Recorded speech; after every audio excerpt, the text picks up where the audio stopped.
Bismillahirrahmanirrahim. Assalamualaikum warahmatullahi wabarakatuh. Waalaikumsalam.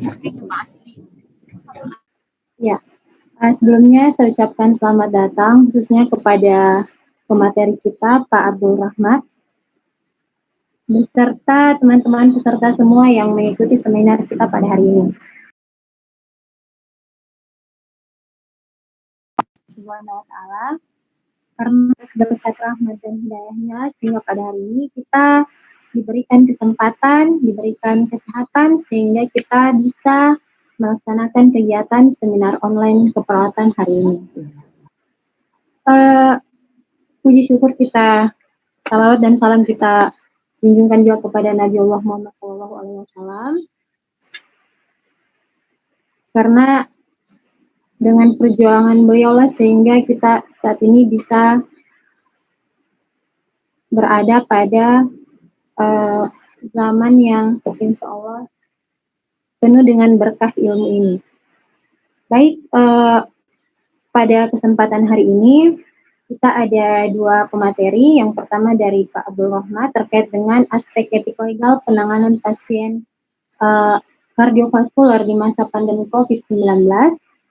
Dan insya Allah untuk pemateri kedua akan dilanjutkan oleh Nurse Rofika. Baik, untuk mengefektifkan waktu, langsung saja saya serahkan waktu dan tempat kepada pemateri pertama kita, Pak Abdul Rahmat S. Untuk langsung memaparkan dengan aspek legal penanganan pasien kardiovaskular di masa pandemi COVID-19. Hormat saya persilakan kepada Ayahanda Abdul Rahmat S. Ya. Terima kasih moderator. Apa suara saya bisa didengar? Kedengaran. Jelas Pak, jelas. Ya, oke. Bismillahirrahmanirrahim. Assalamualaikum warahmatullahi wabarakatuh. Yang Waalaikumsalam kami hormati warahmatullahi wabarakatuh. Adinda Zulfahmi, CEO Lensa Cendekia Indonesia, beserta timnya.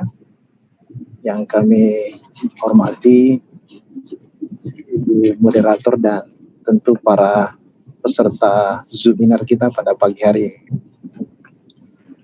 Pertama-tama saya memberikan apresiasi kepada teman-teman tim Lensa Cendekia atas kegiatan kita pada pagi hari ini. Tentunya kami sesuai dengan visi dan misi di PPNI terkait dengan penguatan anggota, salah satunya adalah bagaimana anggota kita di tatanan pelayanan bisa mendapatkan informasi sebanyak mungkin, terutama terkait dengan persoalan-persoalan asuhan pelayanan pasien, tentu lebih khusus lagi di masa pandemi saat ini. Dan alhamdulillah kita melihat bahwa seluruh unsur di kepengurusan PPNI saat ini sangat fokus untuk membantu penguatan anggota kita.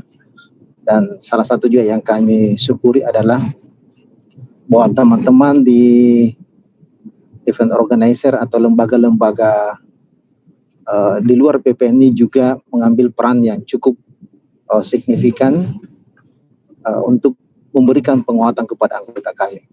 Ini tentu sebuah kegiatan yang perlu kami apresiasi, sehingga melalui kesempatan pada pagi hari ini saya atas nama pengurus DPW PPNI Provinsi Sulawesi Selatan juga mengucapkan terima kasih kepada seluruh support unsur-unsur baik di internal PPNI maupun luar PPNI yang secara langsung maupun tidak langsung memberikan penguatan kepada anggota kami.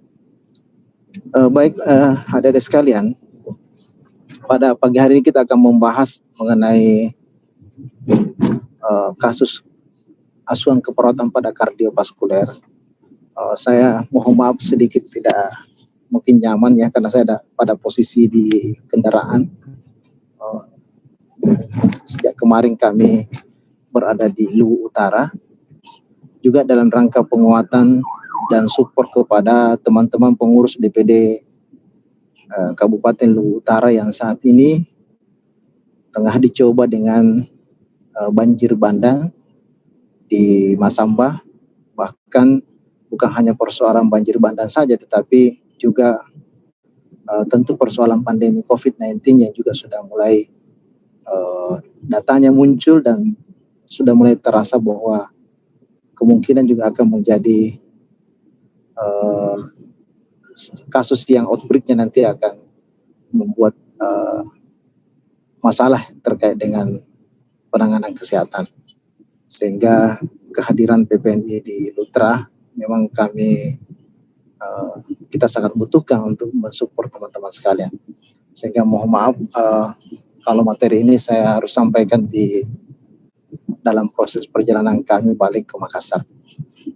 Baik adik-adik sekalian, saya mengawali materi kita dengan aspek etik legal. Sebentar nanti Nurse Rofika akan membahas secara teknis bagaimana asuhan keperawatan pada pasien kardiovaskuler yang juga terpapar dengan COVID-19. Tadi sudah disampaikan oleh Adinda Zulfah bahwa betul kalau kita melihat secara klinis pasien-pasien COVID yang masuk di rumah sakit itu akan berat kasusnya atau gejala klinisnya akan berat ketika disertai dengan penyakit komorbiditas. Nah, salah satunya adalah penyakit jantung itu sendiri atau cardiovascular disease. Sehingga tentu teman-teman di lapangan perlu lebih mempersiapkan diri, lebih memahami karakteristik penyakit COVID-19 ini ketika muncul bersamaan dengan penyakit-penyakit penyerta. Saya mungkin akan lebih konsen ke aspek etik legalnya. Bagaimana posisi seorang perawat dalam menangani pasien COVID yang kemudian tentu tidak bisa melepaskan diri dari persoalan-persoalan etik di lapangan. Saya lanjut ya.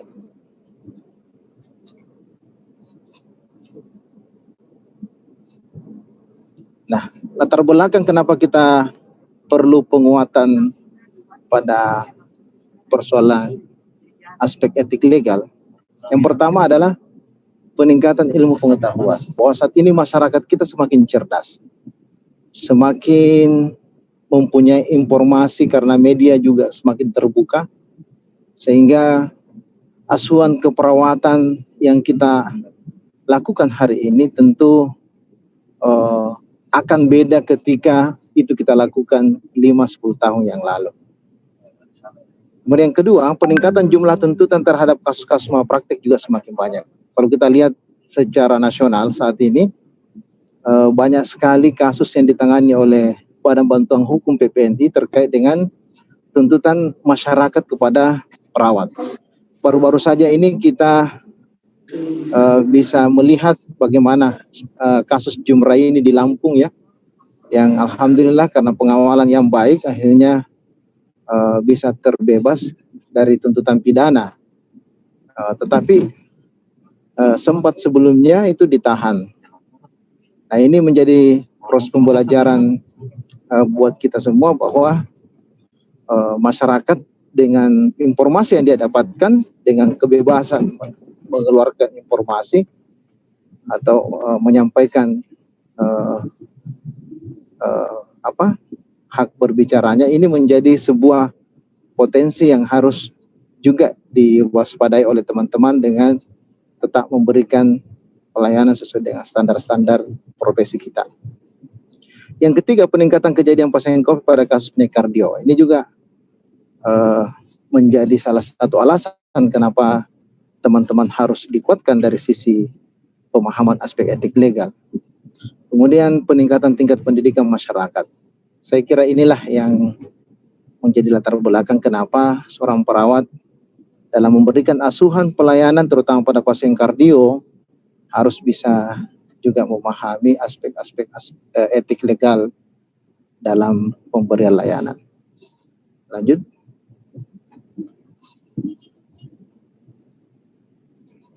Sehingga tentu perawat juga harus memahami mengenai pentingnya payung hukum. Kenapa perlu memahami ini? Karena perawat punya tanggung jawab. Kemudian kita lihat juga bahwa semakin hari profesi keperawatan juga semakin meningkat, termasuk saat ini kita juga sudah ada yang namanya nurse spesialis yang tentu juga akan melakukan praktek atau asuhan spesialis. Kemudian perlu juga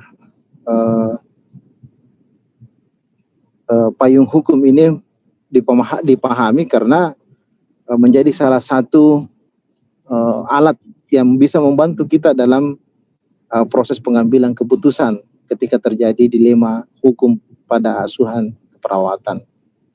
Kemudian kenapa perawat perlu memahami payung hukum? Ya karena akan melindungi praktik keperawatan yang dibuat oleh teman-teman di layanan, atau paling tidak mampu mengidentifikasi kira-kira resiko tuntutan apa yang bisa muncul dalam asuhan pelayanan di masyarakat. Nah, inilah kenapa aspek etik legal ini menjadi sesuatu yang perlu dipahami dengan baik oleh teman-teman. Ya, lanjut. Untuk perlindungan hukum perawat, saya kira juga kita sudah sering mendapatkan informasi terkait hal ini, bahwa paling tidak sekarang ini ada 3 undang-undang yang besar yang menjadi regulasi yang bisa melindungi profesi kita. Yang pertama tentu Undang-Undang Keperawatan nomor 38 tahun 2014 tentang keperawatan. Ini sebuah terobosan besar sebenarnya yang didapatkan oleh profesi ini, karena tidak semua profesi sekarang ini sudah memiliki undang-undang. Satu di antara sekian banyak profesi kesehatan, ya salah satunya adalah perawat. Yang kedua, Undang-Undang Kesehatan itu sendiri, Undang-Undang Kesehatan nomor 36 tahun 2009. Ini juga banyak membahas mengenai perlindungan hukum bagi profesi perawat. Kemudian terkait dengan registrasi, kita ada Permenkes yang baru, Permenkes nomor 83 2019, juga yang mengatur terkait dengan registrasi tenaga kesehatan yang di dalamnya registrasi tenaga keperawatan. 3 undang-undang inilah yang paling tidak harus dipahami oleh teman-teman sekalian, ya, perawat-perawat yang bekerja di tatanan pelayanan, karena 3 undang-undang inilah yang paling banyak memberikan aturan-aturan yang bisa melindungi kita. Ya, lanjut. Nah, hukum itu sendiri diartikan sebagai yang mendasari atau yang mengikat. Jadi kalau sudah diatur dalam sebuah undang-undang atau hukum, ya itu mengikat profesi yang diatur di dalamnya. Kemudian hukum itu adalah seperangkat atau aturan atau standar perilaku yang dibuat oleh pemerintah. Ya, jadi yang membuat hukum itu adalah pemerintah. Tentu dalam hal ini disahkan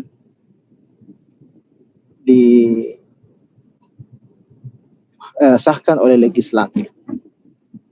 Kemudian dibuat untuk mensejahterakan masyarakat.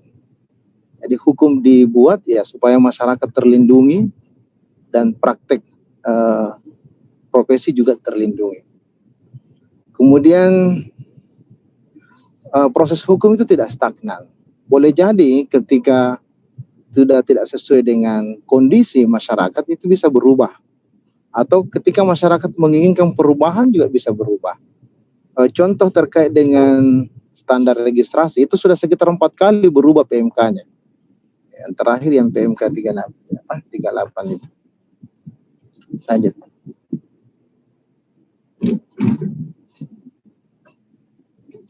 Nah, kemudian kita mengenal ada namanya hukum publik. Hukum yang mengatur hubungan individu dengan negara. Bisa berupa hukum konstitusi, hukum administrasi, hukum kriminal. Makanya kenapa pelanggaran hukum bagi seorang perawat itu ada yang sifatnya administratif, ada yang sifatnya pidana. Lanjut.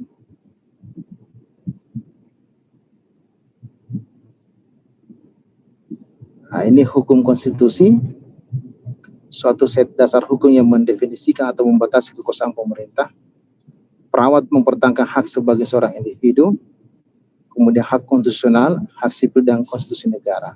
Ini penjelasan saja terkait dengan hukum konstitusi. Lanjut. Ini hukum atau aturan administratif dikembangkan oleh sekelompok orang yang disahkan oleh pemerintah. Lanjut. Ini hukum kriminal. Aturan yang dibuat untuk tindakan yang sifatnya mengganggu kesejahteraan dan keamanan publik. Ya, contoh misalnya ketika seorang perawat melakukan malpraktek yang kemudian menghilangkan nyawa pasien, maka ranah hukum yang mengaturnya ya bisa saja masuk di hukum kriminal dengan tuntutan pidana misalnya. Ya, lanjut. Nah, ini hukum atau peraturan sipil yang mengatur tindakan seseorang atau sekelompok orang dalam kasus-kasus legal, misalnya seperti kontrak perjanjian. Jadi misalnya seorang perawat yang bekerja di sebuah rumah sakit atau di sebuah tempat layanan yang kemudian di PHK misalnya tidak sesuai dengan aturan, maka ini diatur di hukum peraturan sipil. Ya, lanjut. Nah, sedangkan etik keperawatan adalah nilai-nilai dan moralitas profesi keperawatan yang tercantum dalam kode etik keperawatan. Jadi teman-teman sekalian, saya ingin mengatakan bahwa kalau berbicara hukum, maka itu ranahnya adalah pemerintah. Ya, ranahnya adalah pemerintah. Yang membuat adalah pemerintah yang kemudian disahkan oleh legislatif. Tapi kalau berbicara mengenai etika, maka itu ranahnya profesi. Jadi yang berhak mengatakan ada pelanggaran etika atau tidak, itu bukan pengadilan. Ya, bukan pengadilan, tetapi organisasi profesi. Makanya kenapa kemudian di PPNI saat ini ada struktur yang disebut dengan Majelis Kehormatan Etik Keperawatan, di mana dalam prakteknya MKEK bisa melakukan sidang untuk memutuskan apakah seorang perawat itu terjadi pelanggaran etika atau tidak. Nah, jadi terkait dengan etika keperawatan itu adalah ranahnya organisasi profesi. Sebuah proses pengadilan tidak bisa memutuskan seorang perawat itu melanggar atau tidak. Karena yang berhak memutuskan adalah organisasi profesi kalau terkait dengan etikanya. Oke, lanjut.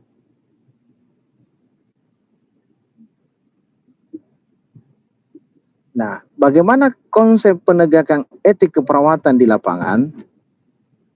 Jadi sebagai dasar dalam penegakan etika, kita mengenal substansinya adalah perawat itu sendiri, kemudian pelayanan keperawatan, praktik keperawatan, etika keperawatan, kode etik keperawatan, kehidupan profesi, konflik etik, dan sengketa.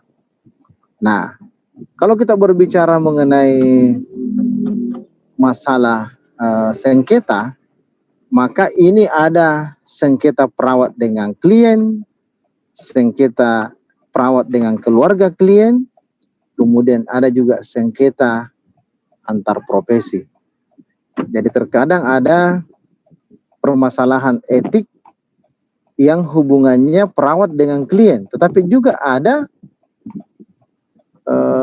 masalah etik yang hubungannya perawat dengan perawat atau perawat dengan profesi lain. Oke, lanjut.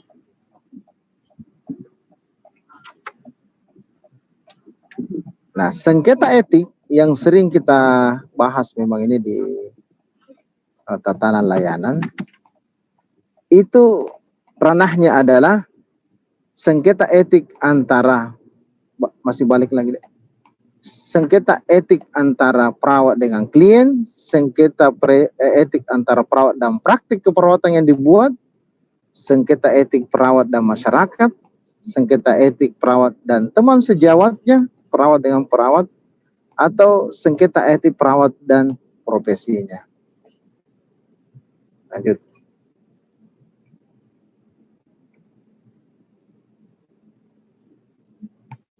Nah, dalam prosesnya ada area yang sering overlapping memang ya. Ada area yang masuk area abu-abu lah. Yang mana itu hak-hak pasien. Nah, jadi di dalam persoalan hak-hak pasien terkadang ada sebuah dilema etik ya. Ini antara hak pasien dan kewajiban moral perawat. Dan kemudian juga terkadang masuk pada substansi informed consent. Ini juga biasa sering muncul persoalan yang overlapping atau ya kita bahasakanlah persoalan abu-abu lah. Terkadang di situ haknya pasien ada, tapi terkadang juga di situ ada nilai etik yang memang harus dijalankan oleh seorang perawat. Contoh misalnya terkait dengan confidentiality ya, kerahasiaan. Ada sesuatu yang memang harus dirahasiakan oleh pasien, harus dirahasiakan oleh perawat. Tapi ada terkadang juga harus diinformasikan untuk mencegah proses yang lebih buruk atau tertularnya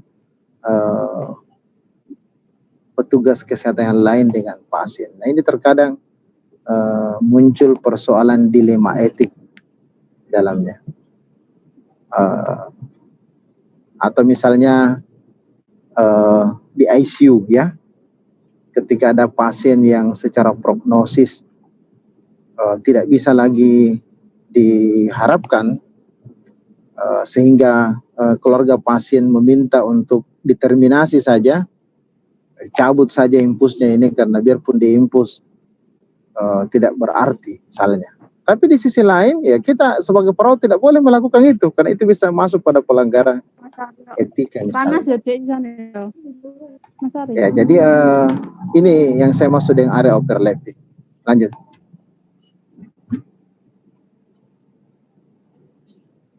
Ini hak-hak pasien, hak untuk mendapatkan informasi, hak untuk memilih provider atau membuat perencanaan sendiri, hak untuk mengakses pelayanan emergensi, hak untuk berpartisipasi dalam memutuskan treatment. Treatment itu tidak boleh tidak melibatkan pasien, karena ada hak pasien di situ ketika akan diobati dengan pengobatan seperti ini. Kalau tidak setuju ya haknya pasien untuk tidak dilanjutkan. Hak untuk dihormati dan tidak diskriminatif, hak untuk dijaga kerahasiaannya, kemudian hak untuk mengajukan komplain. Ini hak-hak pasien. Lanjut.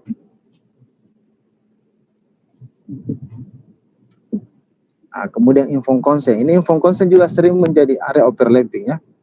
Ini informed consent sendiri itu adalah dokumen legal dalam pemberian persetujuan prosedur tindakan medik atau invasif yang bertujuan untuk melindungi tenaga kesehatan atau tenaga medik jika terjadi sesuatu yang tidak diharapkan yang diakibatkan oleh tindakan tersebut. Selain itu dapat melindungi pasien terhadap intervensi atau tindakan yang dilakukan kepadanya.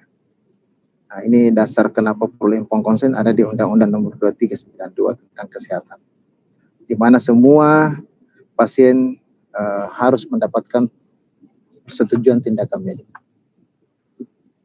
Lanjut.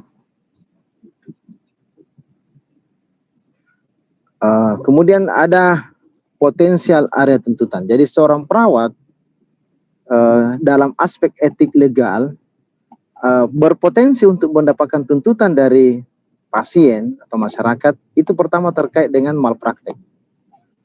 Malpraktek itu sendiri adalah kelalaian bertindak yang dilakukan seseorang terkait profesi atau pekerjaannya yang membutuhkan keterampilan profesional dan teknikal yang tinggi.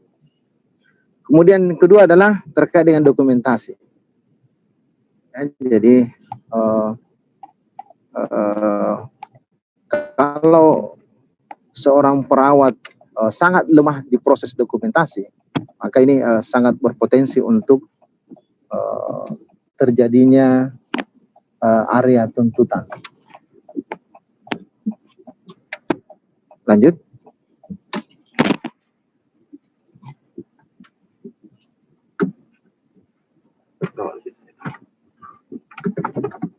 Ya, lanjut deh. Oh ya. Nah, kemudian ya ini ya, informed consent, kemudian accident and incident report. Oke, lanjut. Ini juga adalah area atau potensi orang bisa dituntut ya, ketika ada pernyataan yang dibuat oleh seseorang mengenai bagaimana hak milik seseorang dibuang sesudah kematiannya. Ini namanya wills. Kemudian ada kondisi yang disebut dengan do not resuscitation ya, di mana sebuah kondisi yang tidak mungkin lagi bisa diselamatkan secara medik ya, sehingga ada kondisi atau kode yang di rumah sakit kita kenal dengan DNR, do not resuscitation. Nah, ini biasa sangat berpotensi untuk timbulnya tuntutan, karena di sisi lain secara medis kita tidak bisa lagi mengharapkan apa-apa, tapi di sisi lain menjadi hak pasien untuk ditangani secara maksimal sampai kemudian ajal menjemput misalnya. Ya, lanjut.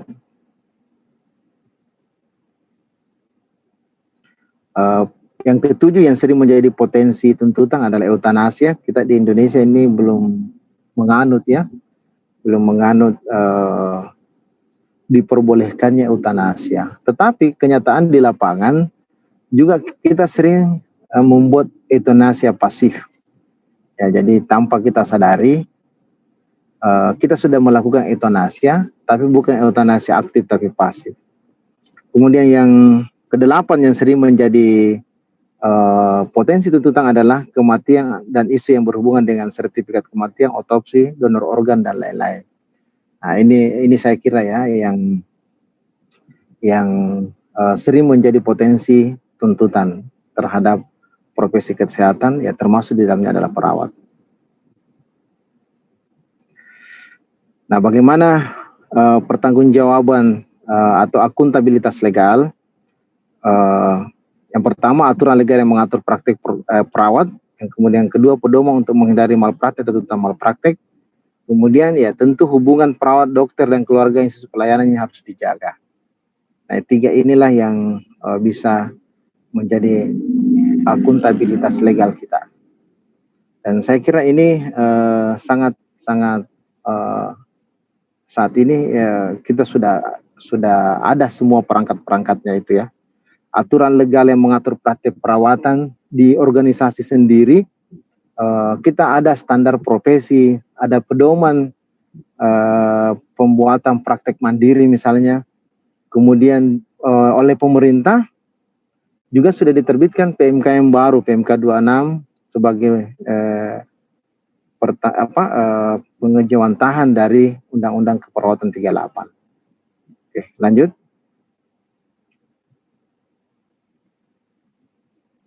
Nah, saya ingin mencontohkan sebuah kasus terkait dengan persoalan etik ya, yang sering terjadi di masyarakat kita. Jadi seorang perawat B yang baru ditempatkan di sebuah ruang perawatan internal di sebuah rumah sakit swasta. Pada saat setelah melakukan tindakan keperawatan kepada salah satu klien, perawat B memfoto pasien lalu menguploadnya di sosial media dengan memberikan keterangan kondisi klien atau pasien pada fotonya yang diupload. Keluarga klien atau pasien keberatan ketika mengetahui tindakan perawat tersebut. Nah, ini banyak sekali nih kasusnya di sekitar kita. Cuma memang pertama tidak semua kasus terlaporkan ke profesi. Jadi terkadang baru kita ketahui bahwa ada kasus ini adalah ketika kita baca di media sosial. Nah, kita baca di media sosial bahwa ada pasien atau masyarakat yang keberatan karena ada perawat yang melakukan uh, atau memposting atau mengupload foto pasien tanpa seizin. Nah, ketika hanya kita dapatkan beritanya di media, tidak dilaporkan ke profesi, maka sulit untuk kita tindak lanjuti. Nah, ini persoalan-persoalan yang terjadi di lapangan. Tapi secara umum, ini mudah-mudahan menjadi proses pembelajaran buat kita ya, buat semua teman-teman sekalian yang aktif dalam media sosial. Hati-hati melakukan posting atau repost atau apa saja yang sifatnya privasi pasien tanpa seizin pasien. Karena sangat memungkinkan untuk pasien melakukan tuntutan balik. Ya, lanjut. Lanjut. Nah, kode etik keperawatan hubungannya dengan pandemi COVID-19, yang pertama adalah perawat harus tetap menjaga kode etik dalam perawatan pasien COVID. Nah, kita semua sudah tahu lah apa-apa saja kode etik keperawatan yang sudah menjadi sumpah kita, ya, sudah menjadi sumpah kita pada saat kita diambil sumpahnya menjadi seorang perawat.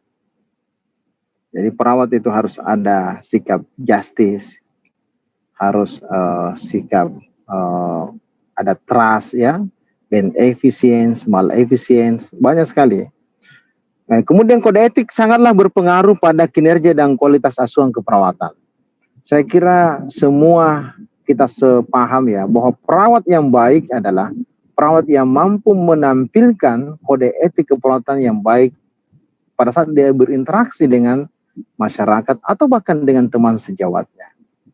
Kemudian perawat harus mampu memberikan edukasi terkait COVID-19 agar masyarakat dapat lebih bisa bekerja sama selama pandemi. Nah, kita ketahui bahwa masyarakat kita ini harus terus diedukasi.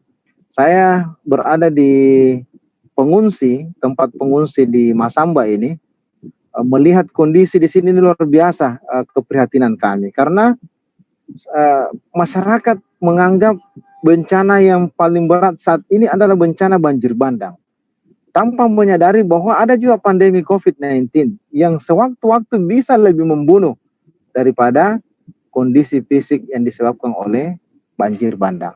Sehingga kita harus betul-betul selalu hadir untuk menguatkan masyarakat bahwa pandemi ini masih ada. Maka perilaku-perilaku yang bisa memutuskan mata rantai COVID-19 ini harus senantiasa dijaga dan terus digelorakan. Yang namanya pakai masker. Alhamdulillah kami tadi bagi-bagi masker ke pengungsi karena banyak sekali di antara mereka yang tidak pakai masker. Edukasi lagi cuci tangan, kemudian selalu jaga jarak. Dan tentu ini sulit dalam kondisi-kondisi ada bencana fisik seperti ini. Nah, inilah kenapa kode etik keperawatan ini harus senantiasa mampu ditampilkan oleh teman-teman perawat di mana saja dalam kondisi apapun. Lanjut. Bukan lagi lanjut ini ya, tapi sudah terima kasih. Nah, jadi adik-adik sekalian, saya ingin menyimpulkan materi saya pada hari ini bahwa aspek etik legal hubungannya pada pasien kardiovaskuler di tengah pandemi COVID-19 ini perlu dipahami dengan baik oleh teman-teman perawat. Bahwa COVID-19 ya, ketika ia berdiri sendiri saja sudah sangat sulit ya. Apalagi kalau ketika dia bersamaan dengan penyakit komorbiditas seperti penyakit kardiovaskuler.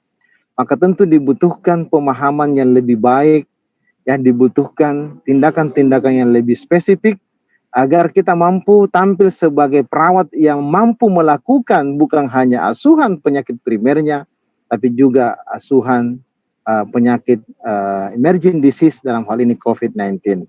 Dan tentu dalam setiap asuhan keperawatan yang kita lakukan, selalu bisa menampilkan kode etik keperawatan yang sudah seharusnya mendarah daging dalam tubuh seorang perawat. Nah, ini yang saya ingin tekankan kepada teman-teman sekalian, sehingga kalau kode etik keperawatan ini mampu kita tampilkan dalam proses asuhan kardiovaskuler dengan COVID, maka insya Allah yang namanya komplain ya, yang namanya ketidakpuasan akan tidak ada, Dan dengan kondisi seperti itu kita akan semakin menguatkan profesi kita sebagai organisasi yang profesional. Saya kira ini yang saya bisa sampaikan, adik-adik sekalian, terkait dengan materi pertama. Nanti Nurse Rofika akan membahas lebih tajam lagi, lebih dalam lagi bagaimana asuhan keperawatan kardio dengan juga disertai emerging disease COVID-19. Demikian, terima kasih atas perhatiannya. Mohon maaf kalau ada hal-hal yang kurang berkenan.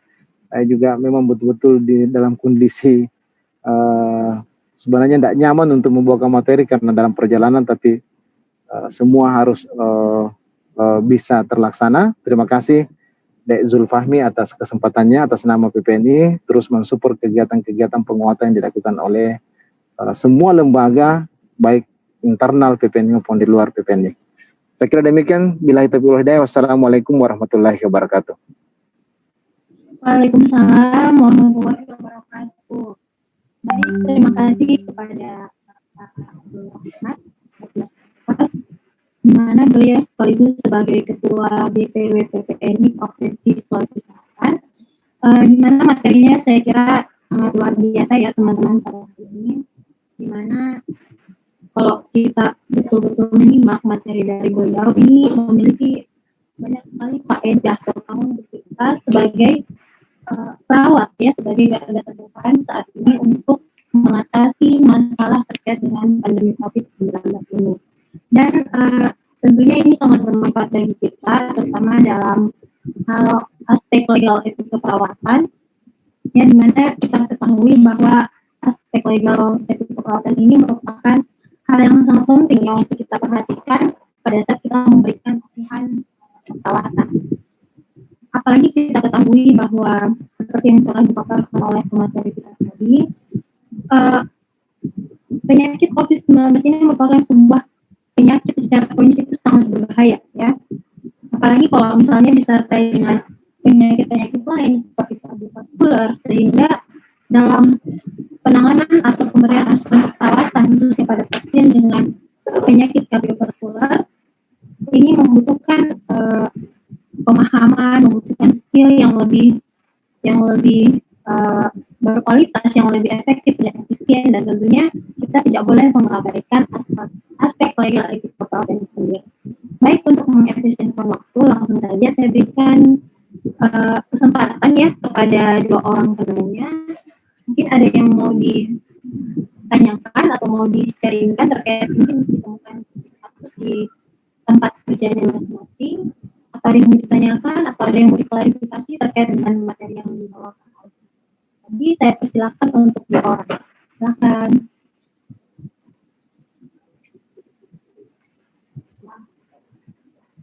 Ya, yang ingin bertanya mungkin peserta dari 20-an orang peserta, mungkin ada yang ditanyakan ya terkait dengan materi tentang aspek legal etik keperawatan.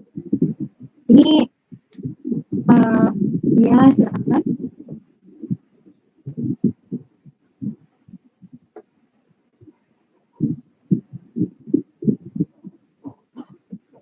Langsung saja ya, aktifkan audionya untuk yang mau bertanya. Bapak Miss tidak mungkin ada yang mau ditanyakan.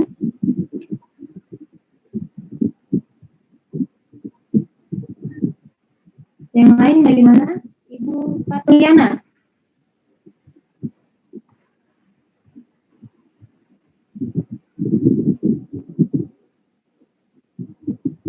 Ibu Andriani mungkin, atau Ibu Yul Kemas, ada yang ingin mau diklarifikasi, ditanyakan, atau sharing mungkin menemukan kasus terkait dengan pandemi COVID ya. Ya, untuk teman-teman peserta yang ingin bertanya dipersilahkan. Berhubung Pak Nurse Abdul Rahmat dalam keadaan masih di jalan, supaya yang ingin bertanya mungkin bisa langsung ditanyakan saja Bapak Ibu sekalian kalau ada yang kurang jelas atau mungkin ada yang masih ingin dipertanyakan langsung. Ya, untuk moderator mungkin teman-teman peserta Sudah jelas semua kayaknya. Sudah jelas mungkin ya. Ya, karena menyangkut aspek hukum sepertinya ya. Ya, mungkin di teknisnya sebentar akan muncul Ya, pertanyaan-pertanyaan. siap. Yang banyak itu teknis sebenarnya, insya Allah. Iya. Ya, Ini perlu saya sampaikan, Dek Zul Fahmi, bahwa salah satu konsen kita saat ini di pandemi ini adalah fenomena banyaknya perawat yang sudah terpapar juga dengan virus. Di Kota Makassar itu data kita ada kurang lebih 200 orang, sudah 2,5 atau mungkin sudah sampai 300 perawat yang terinfeksi. Nah, ini tentu menjadi perhatian buat kami untuk teman-teman di garda terdepan ini jangan lengah.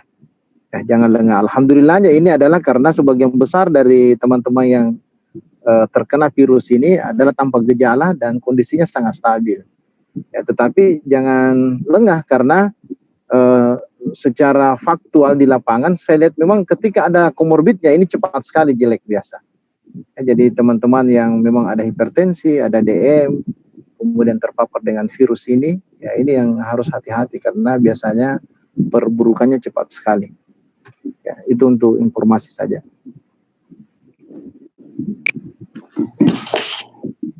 Ya, untuk moderator silahkan diambil alih. Saya rasa juga penjelasan Ayahanda Nasr Ahmad sudah sangat detail. Jadi mungkin kita diskusi di teknis penanganan pasien kardio saja sebentar. Terima kasih Ayahanda, saya ucapkan sekali lagi. Ya. Terima kasih ya. Iya. Meskipun di jalan, alhamdulillah umatnya sangat luar biasa.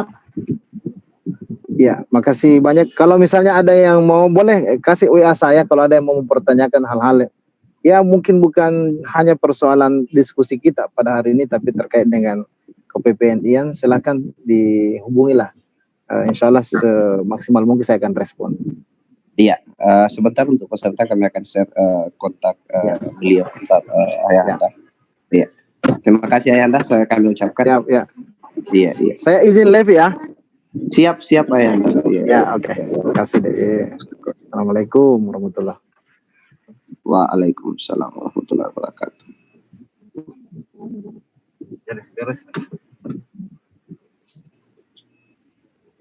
Ya, untuk saudara moderator sambil menunggu pemateri, saya sampaikan bahwa informasi terakhir Ibu Nasrofika berada di Liberia di luar negeri.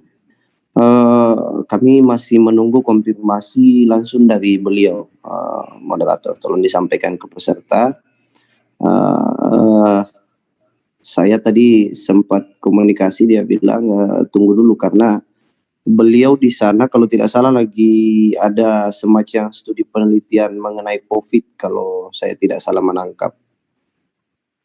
Makanya kurang intens komunikasi pasca beliau ada di luar negeri. Semoga dalam waktu dekat beliau bisa bergabung bersama kita. Kami masih sementara berusaha menghubungi dan Nasrofika.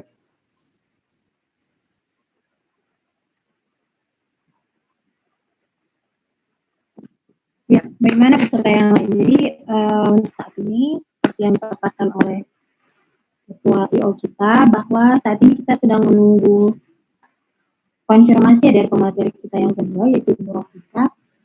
Jadi mungkin kalau misalnya ada yang mau sebentar ya, nanti ada yang mau ditanyakan terkait dengan konsep aspek legal yang kita terapkan, mungkin itu yang bisa diajukan kembali. Ya, nanti kita akan konfirmasi kembali dengan pemateri untuk pertanyaan yang dipaparkan oleh teman-teman. Jadi untuk saat ini mungkin kita sembari menunggu informasi dari pemateri kita yang kedua. Di sini mungkin kita bisa kenalan dulu ya. Kita mulai dari siapa yang mungkin yang saat ini sementara bertugas mungkin sambil bekerja terus ikut seminar. Bapak Yusidarto, lagi di mana Pak?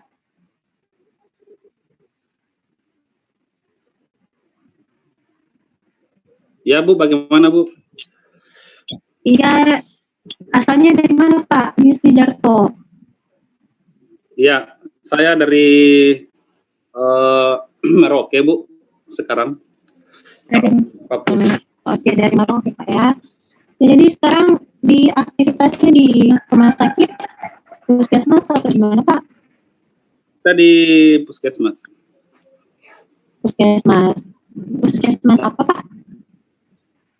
Kita di puskesmas Siki namanya, di salah satu kecamatan di Merauke. Oke.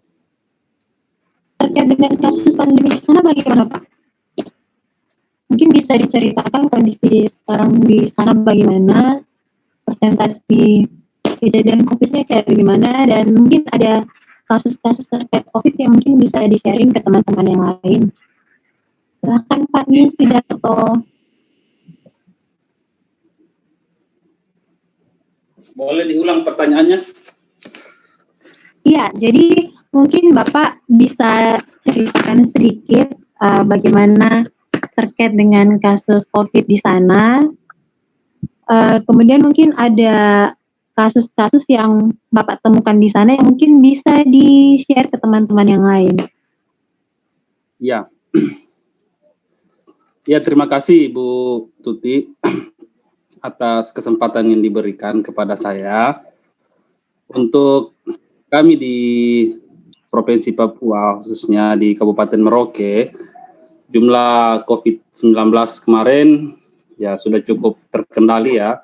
Kemarin juga pemerintah daerah mendapatkan penghargaan dari Kementerian Kesehatan tentang keberhasilan penanganan COVID-19 di daerah kami. Untuk teman-teman perawat di daerah kami memang cukup terkendala beberapa hal ya, diantaranya mungkin seperti yang dialami oleh teman-teman yang lain itu kelengkapan APD. Kami di bagian timur Indonesia memang kan cukup jauh dan logistik untuk ke tempat kami itu kan memang cukup sulit, sehingga distribusi APD memang sangat terbatas. Tapi tidak mengurangi kerja keras kami untuk membantu pemerintah dalam hal mencegah penularan COVID-19.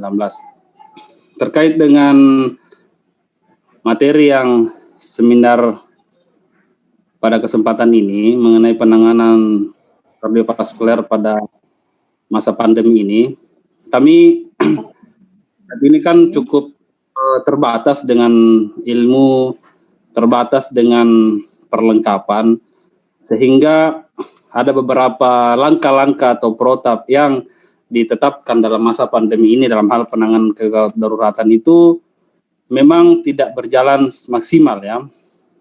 Misalnya ada pasien dengan gawat darurat masuk dengan henti jantung atau gangguan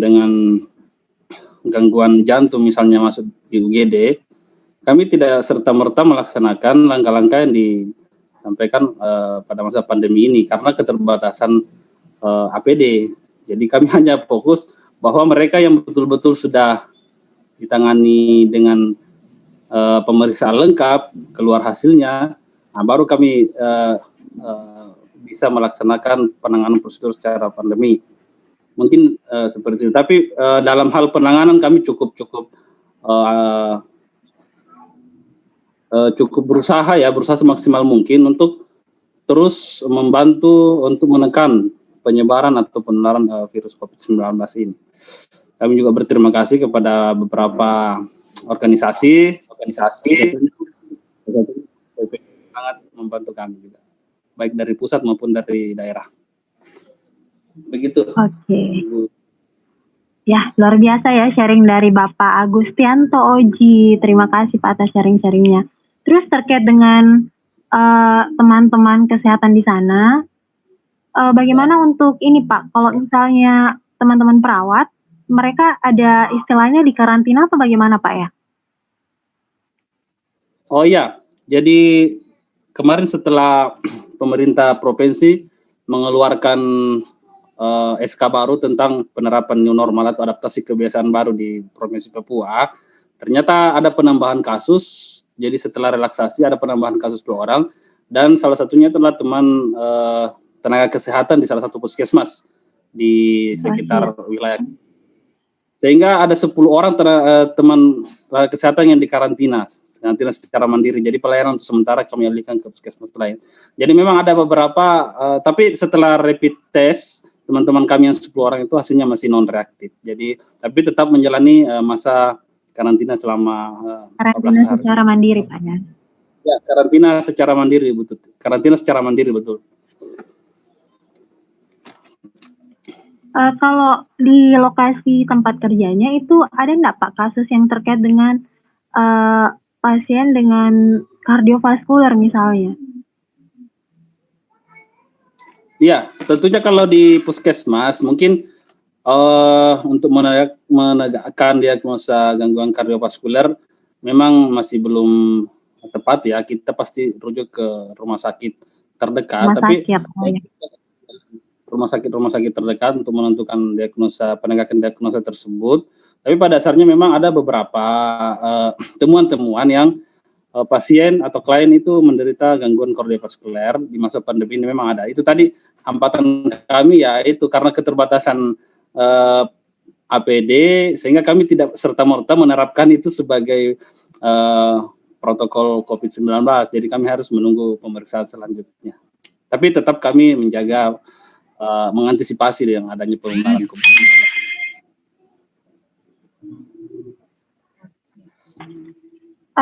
Terus Pak, ini terkait dengan sosialisasi untuk masyarakat di sana. Kira-kira bagaimana respon masyarakat di sana pada saat mungkin petugas puskesmas selaku di wilayah kerjanya itu respon masyarakatnya seperti apa, Pak? Ya, di tempat kami sosialisasi atau penyuluhan ke masyarakat itu kita lakukan terus menerus. Kami membantu terutama di puskesmas itu kan lini terdepan sekarang untuk pencegahan atau preventif promotif itu kan di puskesmas. Sehingga kami saat ini terus berupaya untuk pencegahan penularan COVID-19 di masyarakat. Respon pun ada dua versi ya, ada yang pro dengan COVID-19 dan ada yang kontra dengan COVID. Yang masih mengatakan bahwa itu adalah konsep. Di tempat kami masih banyak yang seperti itu. Tapi itu sebuah tantangan bagaimana cara kita melakukan pendekatan personal supaya mereka itu menerima apa yang kami sampaikan. Oke. Terima kasih. Iya. Nars Tuti. Iya, Nars. Iya. Saya mungkin sedikit menginformasikan Nars dan teman-teman peserta sekalian mengenai Nars Rofika. Sepertinya beliau agak kurang bisa dihubungi untuk saat ini karena saya terakhir chattingan di jam 9 pagi. Jam 9 pagi tapi beliau sudah tidak kurang merespon saat ini. Padahal kemarin beliau sudah janjikan materinya untuk dikirimkan PPT materinya. Perlu saya informasikan bahwa Nars Rofika berada di luar negeri di Liberia. Kami juga tidak berinisiatif mencari pengganti karena beliau memang rekomendasi langsung dari Inkafin, sehingga kami terus berupaya berkomunikasi dengan beliau. Cuma untuk saat ini beliau slow respon. Kami dari panitia mungkin mengingat beliau adalah pemateri yang sangat kompeten di bidangnya. Kalaupun untuk saat ini beliau belum bisa membawakan materi, kami akan meminta beliau setelah kesibukannya terselesaikan mungkin melakukan video sendiri, dan setelah itu kami akan upload ke YouTube channel Lensa Cindika Indonesia. Seperti itu mungkin dulu Nars solusi yang bisa kami tawarkan, karena untuk saat ini kami lost contact ke Ibu Nars Rofika. Oke. Iya, jadi kan begini, kalaupun sebentar ada respon dari beliau, kami akan langsung masukkan ke dalam schedule room lagi dan mengundang teman-teman peserta kembali. Iya, seperti itu, Nars. Oke, Nars. Jadi untuk saat ini mungkin sambil kita menunggu informasi dari Ibu Rofika, kita pending dulu ya, kayak gitu ya Kak ya? Iya, boleh kalau misalkan saudara moderator ingin bincang-bincang atau diskusi mengenai kardio ataupun COVID-19 ini, penanganan atau keperawatan seperti tadi, boleh dilanjutkan. Teman-teman panitia masih bisa memfasilitasi untuk itu, Nats. Tapi kalau misalkan sepakat dengan teman-teman peserta sambil menunggu Ibu Nats Rofika, sebentar kami akan undang kembali kalau Ibu Nats Rofika sudah aktif dan memberi respon ke kami. Karena terakhir kami komunikasi jam 9 pagi, beliau masih bersedia dan katanya materinya sudah selesai. Cuma kami tidak tahu juga apa kendala beliau sampai saat ini sehingga beliau tidak merespon komunikasi dari kami, saudara moderator. Oke. Terima kasih Kak atas ini penjelasannya ya. Jadi untuk teman-teman yang lain mungkin ini sudah pukul 11:30 waktu Indonesia Tengah. Jadi mungkin kalau misalnya masih ada yang mau sharing-sharing seperti Pak Agustianto tadi, bagaimana terkait dengan pandemi COVID di wilayahnya masing-masing, sambil kita berbagi, sambil mungkin kita sambil menunggu informasi dari Bu Rofika. Atau kita kenal-kenalan dulu ya. Tadi Pak Agustianto Oji dari Papua. Papua Pak ya, Pak Agustianto, Papua ya. Ya, saya sekarang ada di Papua, khususnya di Kabupaten Merauke. Oke. Ini mau pulang tapi belum.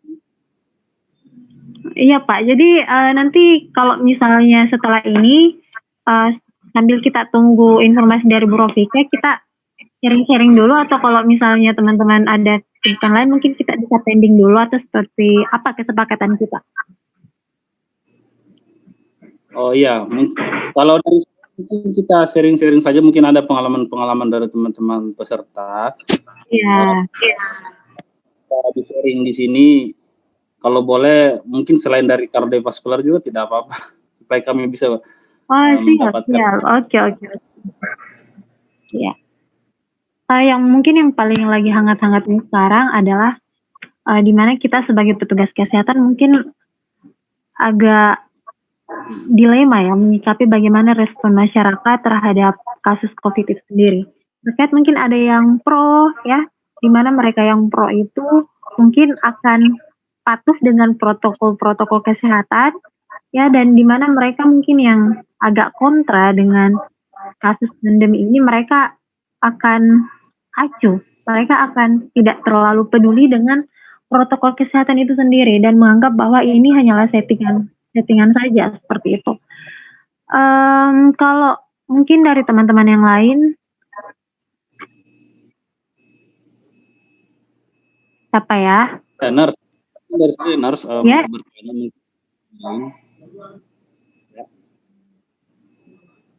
Mungkin boleh saya bertanya mungkin ke teman-teman, mungkin sesuatu ada yang bisa jawab tentang sharing ini. Halo. Ya, halo teman-teman yang lain, mungkin bisa diaktifkan kembali audionya. Ya. Pak Ali Sahron.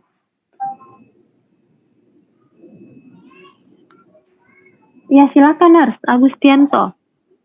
Ya, jadi Nars Tuti, saya mau sharing ke teman-teman lain, mau berbagi pengalaman. Di masa pandemi ini kan hampir semua fasilitas kesehatan itu, baik dari tingkat pertama maupun lanjutan, itu kunjungannya dibatasi. Jadi kunjungan sehat dan sakitnya itu kan sekarang. Jadi bahkan ada beberapa fasilitas yang menerapkan konsultasi secara online, ya, tinggal berobat. Kasus kardiovaskular ini kan secara tiba-tiba atau secara emergensi dapat serangan kepada klien, misalnya. Nah, itu salah satu penyebab terjadi gangguan kardiovaskuler itu biasanya kan tidak ada kontrol atau tidak ada follow up terhadap klien atau pasien mengenai tekanan darahnya, dia jarang kontrol karena ketakutan untuk mendatangi fasilitas kesehatan, di mana memang ada hal untuk kasus seperti hipertensi primer maupun sekunder seharusnya kontrol tiap bulan atau 2 kali sebulan. Itu saat ini kan tidak bisa datang setiap waktu. Kira-kira solusinya mungkin teman-teman ada enggak yang mengalami hal seperti itu? Ya, jadi Nurse Agustianto meminta kira-kira kalau menurut teman-teman yang lain, mungkin ada yang punya pengalaman yang sama terkait dengan kasusnya Nurse Agustianto ya, bagaimana untuk pasien-pasien yang harusnya mungkin ya rutin kontrol setiap bulan atau sekali 2 bulan, intinya mereka punya jadwal kontrol tertentu, tetapi karena pandemi ini ya mereka kontrolnya lewat online. Mungkin ada dari teman-teman yang lain yang mau berbagi informasi. Ibu Syamsidar ya. Halo Ibu. Kayaknya lagi dinas. Oke. Ibu Widya Setianingrum mungkin ada mau berbagi informasi? Ya teman-teman, seperti ini ya. Jadi sebenarnya kalau misalnya kita jangankan untuk mereka yang memang rutin untuk memeriksakan dengan kasus kardiovaskuler, misalnya konsultasi rutinnya. Sekarang saja kalau di tempat saya ya, ini masyarakat mereka banyak yang beranggapan bahwa meskipun bukan COVID, itu kata mereka, meskipun bukan COVID, tapi mereka itu takut ke rumah sakit. Mereka takut ke puskesmas karena mereka beranggapan bahwa ketika mereka masuk ke puskesmas atau mereka periksa ke rumah sakit, mereka akan divonis sebagai pasien COVID-19. Itu yang terjadi di wilayah saya saat ini, tepatnya di Makassar. Ya, Makassar tepatnya di Kabupaten Jeneponto. Dan saya kira ini bukan cuma terjadi di kabupaten saya saja, tapi saya kira ini sudah juga terjadi di wilayah-wilayah lain, di mana mindset-nya masyarakat itu sudah seperti itu. Jadi mereka sakit pun, mereka tidak akan datang ke rumah sakit. Mereka akan menyembunyikan bahwa mereka itu saat ini sedang sakit. Seperti itu. Dan ini tentunya menjadi tantangan yang sangat besar juga untuk petugas kesehatan, karena mungkin saja mereka sakit, memang ada gejala dari COVID itu sendiri, tapi karena mereka tidak periksa ke rumah sakit, akhirnya ya itu mereka tinggal di rumah dan resiko untuk menularkan ke keluarganya itu sangat besar. Jadi memang ini membutuhkan tindakan yang sangat efektif ya, membutuhkan tindakan yang lebih gencar, khususnya untuk petugas-petugas kesehatan sebagai garda terdepan, untuk bagaimana supaya mindsetnya masyarakat ini bisa kita bukan ubah juga, tapi bagaimana supaya kita bisa meluruskan mindset mereka terkait dengan masalah COVID-19 ini, seperti itu. Yang lain teman-teman bagaimana? Ada yang mau sharing? Ibu Silvana Octavia mungkin?